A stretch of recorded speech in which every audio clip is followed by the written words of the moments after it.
Digitask je full-servisová digitálna agentúra, kde naše kreatívne riešenia vždy staviame na insightoch cieľovej skupiny. Z toho dôvodu veľa analyzujeme a naše analýzy prezentujeme aj na rôznych konferenciách.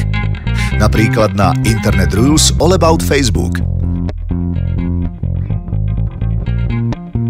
Iba čísla sú však nuda. Ako teda ukázať potenciálnym klientom, geekom či online nadšencom naše analytické know-how tak, aby sme nestratili česť kreatívnej digitálnej agentúry? Stavili sme na základný spoločný insight tohto typu ľudí, ich internetové ego. Týždeň pred konaním konferencie sme vyhlásili súťaž, v ktorej sme hľadali najvplyvnejšieho slovenského používateľa Facebooku. Cieľ bol jednoznačný. Navnadiť účastníkov konferencie na našu prednášku, ktorá bola venovaná práve influencerom na Facebook. Súťaž prebiehala v špeciálnej aplikácii Social Heroes na záložke našej Facebook page a využívala princíp preskenovania facebookových aktivít každého zapojeného používateľa. Dômyselným algoritmom sme vytvorili 5 základných kategórií, v ktorých si všetci mohli zmerať svoju social power a zistiť, akým typom používateľa Facebooku sú. Najväčším konektorom je človek, ktorý má dar spájať ľudí a na Slovensku je takmer každý členom jeho skupiny. Reaktor je zasa človek, ktorý ku všetkému vie niečo dodať a jeho reakcie sú plné energie.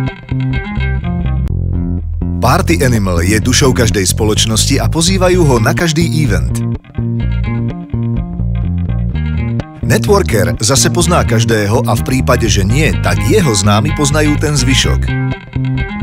A Firestarter každým svojím wallpostom vyvolá búrku komentárov a lajkov. Ako sme predpokladali, výsledky na seba nenechali dlho čakať.